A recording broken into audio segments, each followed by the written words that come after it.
नमस्कार दोस्तों। हमारी आज की कहानी है दोस्त हो तो ऐसा। दिसंबर का महीना था। कड़ाके की ठंड पड़ रही थी। सोहन लाल जी को अपने छोटे बेटे के घर दिल्ली आए 6 महीने हो चुके थे। किडनी के मरीज थे सोहन लाल जी। आज सुबह जब वे सोकर उठे तो घबरा गए, क्योंकि नींद में ही उनसे बिस्तर गीला हो गया था।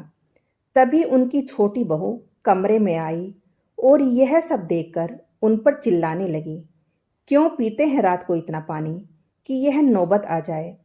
कोई बच्चा बिस्तर गीला करे तो समझ में आता है, पर यहाँ तो इस उम्र में छी छी छी। नाक भौं सिकोड़ती हुई उनकी बहू कमरे से बाहर चली गई। इधर कड़कती सर्दी में भी सोहन लाल जी घबराहट और शर्मिंदगी के कारण पसीने से तरबतर हो गए और जल्दी से उठकर अपनी चादर को धोने लगे। वे स्वयं भी इस बात से बेहद परेशान रहते थे, लेकिन उनका भी इस बात पर बस नहीं था। जब से उन्हें किडनी की बीमारी हुई थी, तब से उन्हें यह समस्या हो गई थी। अरे क्या हुआ सुमन, क्यों चिल्ला रही हो सुबह सुबह? दाढ़ी बनाते हुए उसके पति सोनू ने पूछा। तो सुमन गुस्से से बोली, अजी देखिए तो, क्या किए बैठे हैं आपके पिताजी। मैं तो तंग आ गई हूं। लेकिन हुआ क्या, कुछ बताओगी भी? और क्या होगा, फिर से बिस्तर गीला कर दिया है उन्होंने। लेकिन अब उनका बिस्तर साफ करना मेरे बस की बात नहीं है। आप जल्दी से अपने पिताजी का कुछ कीजिए, नहीं तो मैं यह घर छोड़कर मायके चली जाऊंगी। गुस्से से सुमन बोली तो सोनू भी अपना सर पकड़कर बैठ गया। क्या करूं, कुछ समझ नहीं आता। एक तो काम का बोझ, ऊपर से पिताजी की समस्या, और फिर तुम भी बात बात पर मायके जाने की धमकी देने लगती हो। कुछ तो सोच समझकर बोला करो। अब हम दो बच्चों के माँ बाप हैं। सोचना समझना अब तुम्हें है, मुझे नहीं। मैंने तुम्हें अपना फैसला बता दिया है। अरे तो ठीक है ना, मैं करता हूँ भैया को फोन। 6 महीने से 15 दिन ऊपर हो चले हैं, लेकिन मजाल है कि भैया कभी पिताजी को खुद लेने के लिए आ जाएं। हर बार ऐसा ही होता है। जब भी उनको पिताजी को रखने की बारी आती है, तभी अचानक या तो भाभी बीमार हो जाती हैं, या फिर उन्हें किसी बिजनेस ट्रिप पर जाना होता है, और कुछ नहीं तो वर्कलोड ज्यादा होने का बहाना बनाकर बात को टाल देंगे। अब मैं फोन करके उन्हें पिताजी को ले जाने के लिए कहूंगा, तो देखना कोई ना कोई बहाना बना देंगे। कहते हुए सोनू ने फोन लगाया, लेकिन दूसरी ओर से किसी ने फोन नहीं उठाया। सोहन लाल जी के दो बेटे थे, रमेश और सोनू। दोनों बेटों के बीच 12 वर्ष का अंतर था। उनका बड़ा बेटा रमेश इंजीनियरिंग की पढ़ाई करने के बाद चंडीगढ़ में सेटल हो गया था, जबकि छोटा बेटा सोनू हमेशा से अपने माता पिता के साथ ही रहता था। परंतु सोहन लाल जी की पत्नी की मृत्यु के बाद उनकी छोटी बहू सुमन ने उनकी सारी जिम्मेदारियां लेने से मना कर दिया। उसका कहना था कि जब बेटे दो हैं तो पिताजी की जिम्मेदारियां भी दोनों को बराबर लेनी चाहिए। पत्नी की यह बात सही लगी। दोनों भाइयों के बीच अच्छी खासी बहस के बाद यह तय हुआ कि वे दोनों अपने पिता को बारी बारी से 6 महीने रखेंगे। उसके बाद से सोहन लाल जी साल के 6 महीने अपने बड़े बेटे के घर रहते और बाकी 6 महीने छोटे बेटे के घर। लेकिन इस बार सोहन लाल जी का जाने का बिल्कुल भी मन नहीं था। यहाँ तो केवल उन्हें बहू की ही बातें सुनने को मिलती थी, लेकिन वहां तो बड़ी बहू के साथ साथ बड़ा बेटा भी उन पर चिल्लाने में शर्म नहीं करता था। अरे क्या हुआ, फोन क्यों नहीं लगाया अभी तक? सुमन ने पूछा। तो सोनू ने कहा, लगाया है, एक बार नहीं 4 4 बार, लेकिन बड़े भैया फोन उठाए तब ना। हाँ, अब वह क्यों फोन उठाएंगे? जब हमारी रखने की बारी आती है तो 15 दिन पहले ही फोन करके ले जाने को कह देते हैं, और आप भी तुरंत ले आते हैं पिताजी को, और जब उनकी अपनी बारी आती है तो उन्हें सांप सूंघ जाता है। अब आप ही छोड़कर आइए उन्हें। लेकिन सुमन, अभी कुछ दिन मेरे पास बिल्कुल समय नहीं है। कंपनी का मैनेजर बनने के बाद मेरी जिम्मेदारियां और भी बढ़ गई हैं। वह सब मैं नहीं जानती। आप कैसे भी करके पिताजी को वहां भेजने का इंतजाम कीजिए, नहीं तो मुझे अपनी बात मनवाने के लिए दूसरा तरीका अपनाना पड़ेगा। कहते हुए सुमन मुंह बनाकर रसोई घर में नाश्ता बनाने चली गई। जैसे ही सोनू तैयार होकर नाश्ता करने के लिए बैठा, उसी समय उसके पास उसके असिस्टेंट का फोन आया। हेलो सर, आपको याद है ना, आज कंपनी में इंटरव्यू सेशन है और आप भी हायरिंग टीम में शामिल हैं। इंटरव्यू देने के लिए बहुत से आवेदक पहुंच चुके हैं। अरे हाँ, मेरे तो दिमाग से ही उतर गया था। जल्दी से नाश्ता करके सोनू अपने ऑफिस के लिए निकल गया। एक बहुत बड़ी कंपनी में मैनेजर के पद पर था सोनू। थोड़ी ही देर में वह अपनी गाड़ी से ऑफिस तक पहुंच गया और तब तक इंटरव्यू लेने वाले बाकी के सभी प्रतिनिधि भी पहुंच चुके थे। कॉरिडोर में बहुत से लोग बैठे हुए थे जो इंटरव्यू देने के लिए आए थे। बिना उनकी ओर देखे सोनू अपने केबिन की ओर बढ़ रहा था। अचानक एक व्यक्ति उसके समक्ष आया और बड़ी प्रसन्नता से उसके गले लग गया। अरे यार सोनू, बहुत दिनों बाद तुझसे मुलाकात हुई। पहचाना मुझे या भूल गया? मैं आकाश। सोनू सकपका गया। एक फीकी सी मुस्कुराहट उसके चेहरे पर आई और फिर गायब हो गई। इतने लोगों के सामने आकाश का अनौपचारिक व्यवहार उसे खल रहा था और शायद आकाश भी उसके मनोभावों को ताड़ गया था। फिर औपचारिकतापूर्ण व्यवहार करते हुए उसने पूछा, यही काम करते हैं आप? आकाश के मुंह से अपने लिए आप शब्द सुनकर सोनू के अहम को थोड़ी संतुष्टि मिली। उसकी गर्दन तन गई और बोला, इस कंपनी में मैनेजर हूं। मैं थोड़ा जल्दी में हूं, अभी चलता हूं। इंटरव्यू लेने वाले सदस्यों की टीम में शामिल होकर आज सोनू को स्वयं पर बहुत गर्व महसूस हो रहा था और यह गर्व अभिमान में बदल गया जब उसका स्कूल का दोस्त आकाश इंटरव्यू देने के लिए उसके सामने आया। दरअसल स्कूल के समय में उन दोनों के बीच दोस्ती कम और नंबरों को लेकर प्रतिस्पर्धा ज्यादा रहती थी। उस समय में दोनों एक दूसरे के पड़ोसी भी थे। दोनों ही एक से बढ़कर एक मेहनती और बुद्धिमान थे। सोनू हमेशा आकाश से आगे रहने की कोशिश किया करता था, लेकिन हर बार अधिक परिश्रम करने के बावजूद बाजी हमेशा आकाश के हाथ ही लगती थी। 12वीं पास करने के बाद सोनू और आकाश ने अलग अलग कॉलेज में एडमिशन ले लिया और फिर आकाश के पिता मनोहर लाल जी ने भी किसी अच्छी कॉलोनी में एक बड़ा सा घर बनवा लिया। आज आकाश के सामने ऊंचे पद पर बैठा हुआ सोनू वह सब बातें सोचता हुआ मन ही मन सोचने लगा, मेरे सभी सहपाठी आकाश के गुणगान गाया करते थे। स्कूल के प्रिंसिपल के साथ साथ सभी टीचर्स भी यही कहा करते थे कि एक दिन आकाश बहुत बड़ा आदमी बनेगा। वह अपने काबिलियत के बल पर ऊंचा मुकाम हासिल करेगा। ऊंचा मुकाम। आज मैं कहां से कहां पहुंच गया और आकाश अभी तक ढंग की नौकरी भी नहीं तलाश पाया। अपने लिए अतीत की यादों को पीछे धकेल सोनू वर्तमान में आया। इंटरव्यू टीम के सभी सदस्यों ने आकाश से अपने अपने सवाल पूछे और आकाश ने बड़े ही आत्मविश्वास के साथ सभी सवालों का जवाब दिया। सब लोग आकाश से बहुत प्रभावित हुए। आकाश का इस नौकरी के लिए चयन कर लिया गया था। 2 दिन बाद ही आकाश ने ज्वाइन कर लिया। आज इस बात को 1 सप्ताह बीत चुका था। आज सोनू जब ऑफिस पहुंचा तो बड़ी परेशानी में था। उसकी पत्नी सुमन ने आज फिर से सुबह सुबह घर सर पर जो उठाया था। इधर सोनू जब भी अपने भाई को फोन लगाता तो एक ही जवाब मिलता कि अभी व्यस्त हूं, जैसे ही समय मिलेगा पिताजी को लेने आ जाऊंगा।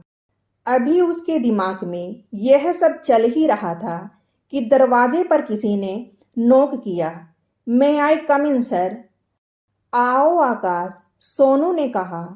तो आकाश अंदर आते हुए बोला, "सर मुझे 2 दिन की छुट्टी चाहिए।" "अरे अभी तो तुमने ज्वाइन किया है, अभी छुट्टी के बारे में तुम सोच भी कैसे सकते हो, जबकि तुम जानते हो कि हम कितने इम्पोर्टेंट प्रोजेक्ट पर काम कर रहे हैं।"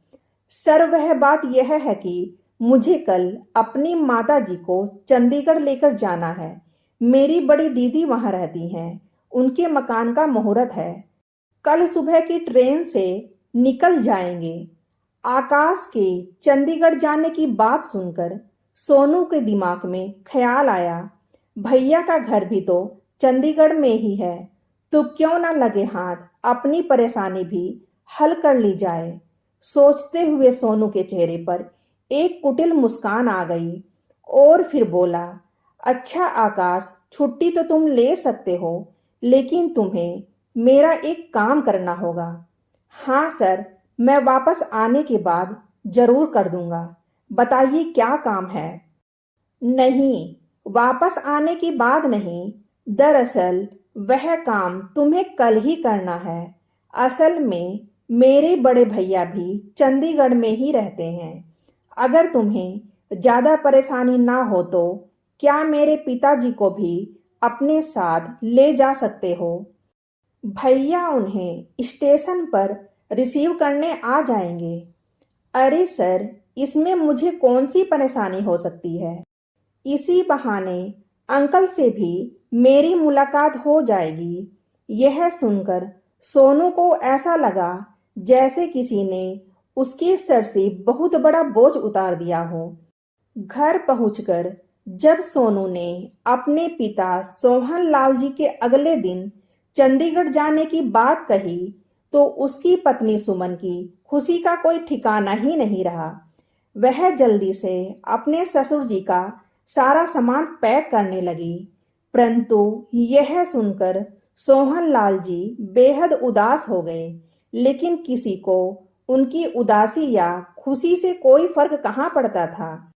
अगले दिन सुबह जब स्टेशन जाने के लिए सोनू अपने पिता का सामान गाड़ी में रख रहा था तो सोहन लाल जी भरे गले से बोले, "बेटा गोलू, अच्छा होता कि तू ही मुझे चंडीगढ़ ले जाता, कहीं रास्ते में परेशानी ना हो जाए।" पिता के स्वर में जो उदासी थी उस पर तो सोनू का ध्यान ही नहीं गया।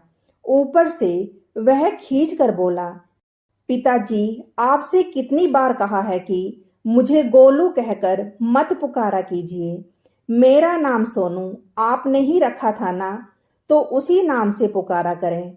अब मैं कितनी ऊंची पोस्ट पर आसीन हूँ, समाज में मेरा एक अलग स्टेटस है। जानते भी हैं मेरे नीचे कितने कर्मचारी काम करते हैं, कितना मान सम्मान देते हैं वह मुझे। अब आप मुझे यदि सबके सामने गोलू कहकर पुकारेंगे तो क्या इज्जत रह जाएगी मेरी। और जहां तक रही आपके साथ चंडीगढ़ चलने की बात, तो आजकल मैं एक बहुत महत्वपूर्ण प्रोजेक्ट पर काम कर रहा हूं, इसलिए मेरे लिए आपके साथ जाना संभव नहीं होगा।" बेटे की बात सुनते ही सोहन लाल जी के चेहरे पर निराशा की काली बदरिया छा गई। तभी उनके कानों से एक आवाज टकराई, "दादू, जल्दी आना, हमारा आपके बिना दिल नहीं लगता।" पोता पोते की आवाज सुनते ही सोहन लाल जी के चेहरे पर वात्सल्य उमड़ आया। उन्होंने उन दोनों को गले लगा लिया और फिर भरी आंखें लिए चुपचाप गाड़ी में बैठ गए। जब वे लोग स्टेशन पर पहुंचे तो पता चला कि ट्रेन 1 घंटा लेट है। सोनू ने देखा कि प्लेटफार्म पर आकाश पहले से ही मौजूद था। उसने सोहनलाल जी को पास रखे बेंच पर बैठने को कहा और यहाँ वहां देखते हुए सोनू बोला, अरे आकाश, तुमने तो कहा था कि तुम वहां अपनी माता जी के साथ जा रहे हो, लेकिन वह तो कहीं दिखाई नहीं दे रही हैं। तभी आकाश ने पास वाले बेंच पर बैठी हुई एक बुजुर्ग महिला की तरफ इशारा करते हुए कहा, यह मेरी माँ है। उन्हें देखकर सोनू हैरान रह गया। वह आकाश की माँ को पहचान ही नहीं पाया था। हालांकि उनकी उम्र बहुत अधिक नहीं थी, परंतु वह शारीरिक रूप से बहुत अधिक कमजोर और बुजुर्ग नजर आ रही थी। पूछने पर आकाश ने बताया कि 3 साल पहले उनके पिताजी और माँ एक सड़क दुर्घटना की चपेट में आ गए थे। बहुत ज्यादा चोट लगने के कारण पिताजी का स्वर्गवास हो गया था और माँ गंभीर रूप से घायल हो गई। तब से उनकी तबीयत बिगड़ती चली गई। ऊपर से पिताजी के चले जाने से उनके दिमाग को ऐसा सदमा लगा कि उन्हें अल्जाइमर की समस्या भी होने लगी है। कहते कहते आकाश की आंखें भर आई। फिर आकाश बोलता है, सर, जिस दिन मेरे मम्मी पापा का एक्सीडेंट हुआ था उससे 2 दिन पहले ही मुझे विदेश में नौकरी का अपॉइंटमेंट लेटर मिला था। हम सब बहुत खुश थे, लेकिन पिताजी के जाने के बाद मैंने विदेश जाना कैंसिल कर दिया क्योंकि माँ को मेरी जरूरत थी। मुझे लगा कि मैं यहीं रहकर अच्छी नौकरी हासिल कर लूंगा, लेकिन उसके बाद कोविड का दौर आ गया और अच्छी नौकरी एक सपना बनकर रह गई। लेकिन सर, एक अच्छी नौकरी छोड़ देने का अफसोस मुझे बिल्कुल भी नहीं है। मेरे लिए तो इतना ही काफी है कि मेरी माँ का आशीर्वाद भरा हाथ मेरे सर पर है। यह सुनकर सोनू हैरानी से बोला, लेकिन इस हालत में तो उन्हें संभालने में बहुत मुश्किल होती होगी। दोनों भाई मिलकर संभालते होंगे। नहीं, मेरे भैया तो पुणे में रहते हैं। अच्छा, तो उन्हें 6 महीने रखते होंगे। पूछते हुए सोनू शायद अपने मन को तसल्ली दे रहा था, परंतु आकाश ने कहा, अरे नहीं नहीं, ऐसा करने का तो मैं कभी सोच भी नहीं सकता। यहाँ तो माँ का अपना घर है, शुरू से वह यहीं तो रह रही हैं, कहीं और उनका मन कैसे लगेगा। मैं नहीं चाहता कि इस उम्र में उनकी हालत पेंडुलम की तरह हो जाए, कभी यहाँ तो कभी वहाँ। यह ख्याल भी मैं उनके मन में नहीं आने देना चाहता कि पिताजी के जाने के बाद उनका कोई घर ही नहीं रहा या वह हम पर बोझ बन गई हैं। और मैं तो इस मामले में बहुत खुशकिस्मत वाला हूँ कि मेरी पत्नी तो मुझसे भी ज्यादा मेरी माँ का ख्याल रखती हैं, उन्हें समझती है। आकाश की बात सुनकर सोनू बोला, अरे आकाश, जिंदगी में इंसान को कभी कभी व्यवहारिक फैसला भी लेना चाहिए। कोरी भावुकता में लिए गए फैसले अक्सर गलत साबित होते हैं और फिर अपने परिवार की जिम्मेदारियां उठाते उठाते इंसान भी थक जाता है। फिर मन में यह विचार जरूर आता है कि सिर्फ हम ही क्यों माँ बाप की सेवा करें, दूसरा भाई क्यों न करे। सोनू की इस बात पर आकाश थोड़ा मुस्कुरा उठा और फिर बोला, नहीं सर, मेरा तो यह मानना है कि कोई काम मुश्किल तब लगता है जब उसे बोझ समझ लिया जाए। जब माँ बाप कभी अपने बच्चों को बोझ नहीं समझते तो हम अपने माँ बाप को कैसे बोझ समझ सकते हैं। और देखा जाए तो जाने अनजाने में हमारे कर्म ही संस्कार बनकर हमारे बच्चों के माध्यम से हमारे सामने आते हैं। अगर इतनी छोटी सी बात एक इंसान समझ ले तो उसका बुढ़ापा भी संवर जाए। यह बात सुनकर सोनू को ऐसा महसूस हुआ मानो आकाश ने उसके मुंह पर एक जोरदार थप्पड़ जड़ दिया हो। वह निषाद सा रह गया। उसका अभिमान पल भर में चकनाचूर हो गया। इस समय ट्रेन आ गई। आकाश ने पहले सोहनलाल जी को ट्रेन में बैठने के लिए सहायता की और फिर अपनी माँ को सहारा देते हुए बैठाया। ट्रेन अपने गंतव्य की ओर निकल पड़ी। फिर सोनू भी अपने ऑफिस चला गया, परंतु आकाश की बातें उसके दिमाग पर जैसे हथौड़े बरसा रही थी। उसके दिल का चैन कहीं गायब हो गया था। एक तरफ तो सोनू अपने मन को समझाने में लगा था कि उसने कुछ गलत नहीं किया, परंतु दूसरी तरफ दिमाग में विचारों का तूफान उबलने लगा। आज मैं जो कुछ भी हूँ, क्या इतना बड़ा मुकाम मैंने सिर्फ अपनी मेहनत के बल पर पाया है? क्या उसमें मेरे बाप की बरसों की तपस्या नहीं थी? जीवन के हर कदम पर उन्होंने मुझे कुछ कर दिखाने की प्रेरणा दी। जब जब मेरी हिम्मत ने मेरा साथ छोड़ दिया, तो मेरे पिताजी के मजबूत हाथ मेरे कंधों पर थे, यह बताने के लिए कि वह मेरे साथ खड़े हैं। और आज जब वही हाथ बूढ़े हो चुके हैं, कमजोर पड़ गए हैं, उन्हें सहारा लेने के लिए मेरे कंधे की जरूरत है, तो मैंने उनका साथ छोड़ दिया। फिर सोनू को वह पल याद आने लगा जब उसकी माँ अस्पताल के बिस्तर पर पड़ी अपनी कैंसर की बीमारी से जूझ रही थी। सोनू उस समय उनके लिए खाना लेकर गया था। जैसे ही वह अंदर जाने लगा, तभी अंदर से आवाज आई। आवाज से उसके पांव वहीं रुक गए। पिताजी माँ के पास बैठे हुए थे और माँ उन्हें समझा रही थी, आप परेशान मत होइए, जाना तो एक दिन सभी को है, इसमें आंसू बहाने वाली कोई बात नहीं है। तो पिताजी बोलते हैं, कमला, मैं तुम्हारे बिना जीने की कल्पना भी नहीं कर सकता। कभी सोचा है कि तुम्हारे बाद मेरा क्या होगा? कहते कहते उनका स्वर भारी हो गया। परंतु माँ शांत स्वर में बोली, उस बात की आप चिंता मत कीजिए। रमेश भले ही स्वभाव से तीखा है, परंतु सोनू पर मुझे पूरा भरोसा है, वह आपका बहुत ख्याल रखेगा। यह एक माँ का विश्वास है जो कभी गलत नहीं हो सकता। उसके ठीक 2 दिन बाद माँ हमें छोड़कर चली गई थी। पिताजी अंदर तक टूट चुके थे, बहुत अकेले पड़ गए थे, लेकिन हम लोग उनके अकेलेपन की पीड़ा को भी नहीं समझ सके। माँ की 13वीं पर ही सुमन ने कह दिया था कि पिताजी का बोझ अकेले हम ही क्यों उठाएं, यह दोनों बेटों का फर्ज है। और मुझे भी उसकी बात सही लगी थी, यह जानते हुए भी कि बड़े भैया पिताजी को अपने साथ रखना नहीं चाहते थे। और मैंने भी यह फैसला कर लिया था कि पिताजी की जिम्मेदारी हम बराबर बराबर बांटेंगे। और जब यह बात पिताजी को पता चली थी, तो उनके चेहरे पर कितनी बेबसी छलकने लगी थी। उनके चेहरे की लकीरें और ज्यादा गहरा गई थी।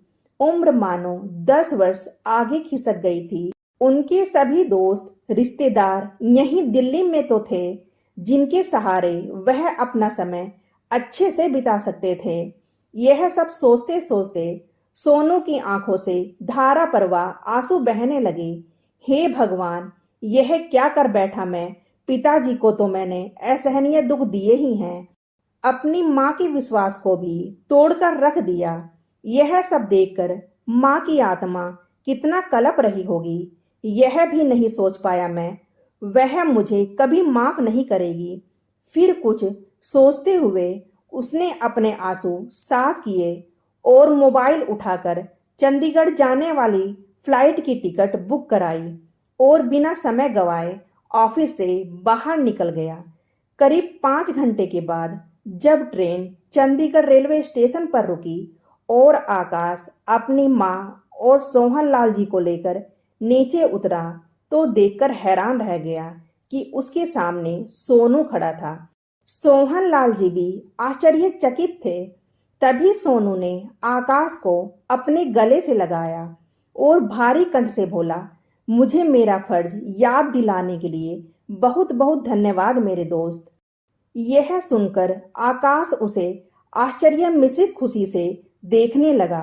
सोनू ने अपने पिता का बैग उठाया और उनका हाथ थामते हुए बोला, चलिए पिताजी, एयरपोर्ट जाना है। लेकिन एयरपोर्ट क्यों मुझे? मुझे तो रमेश लेने आने वाला था ना, सोहन जी ने पूछा।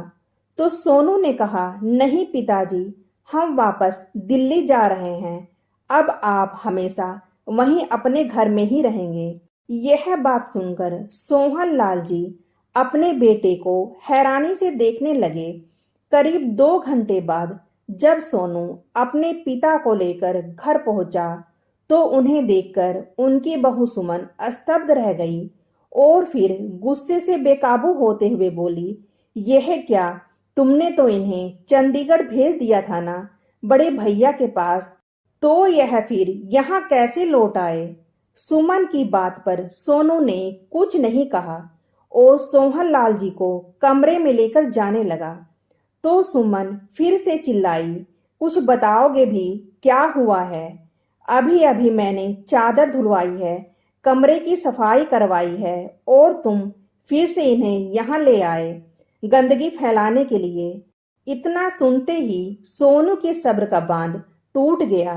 बस सुमन, अब एक शब्द और नहीं। मेरे पिताजी अब हमेशा यहीं रहेंगे। तुम अपने मायके जा सकती हो। सोनू की कड़कती आवाज सुनते ही सुमन हक्की बक्की रह गई। फिर सोनू ने कहा, तुम खुद सोचो, कैसे छोड़ सकता हूं मैं उस पिता को जिसके कपड़े ना जाने कितनी बार गंदे किए थे मैंने, जिसकी बरसों की तपस्या के कारण मैं आज इज्जत से जी रहा हूं। कैसे तोड़ सकता हूं अपनी मां का विश्वास, जिनकी नजरें अपने अंतिम समय में मुझे इतनी आस से देख रही थी। यदि तुम्हें मेरे पिताजी की उपस्थिति इतनी खलती है तो तुम अभी यह घर छोड़कर जा सकती हो। अपने पिताजी की देखरेख के लिए मैं एक अटेंडेंट रख लूंगा जो मेरी अनुपस्थिति में न सिर्फ उनके सारे काम करेगा बल्कि उनका ख्याल भी रखेगा। अब मेरे पिताजी कहीं नहीं जाएंगे। आप बैठिए पिताजी, मैं आपके लिए चाय बनाकर लाता हूँ, थक गए होंगे। कहते हुए सोनू रसोई घर में चला गया। सोहन जी के कांपते हुए हाथ दूर से ही अपने बेटे को आशीर्वाद देने के लिए उठ गए। जुग जुग जियो मेरे बच्चे। फिर सामने लगी पत्नी की तस्वीर को देखकर मन ही मन बोले, कमला, तुम्हारा विश्वास जीत गया। कहते हुए उनकी आंखों से आंसू बहने लगे, जिन्हें वह अपनी धोती के कोरों से पोंछने लगे। दोस्तों, आपको यह कहानी कैसी लगी? लाइक और कमेंट करके जरूर बताएं और चैनल को सब्सक्राइब करना बिल्कुल न भूलें। मिलते हैं एक नई कहानी के साथ। बहुत बहुत धन्यवाद दोस्तों।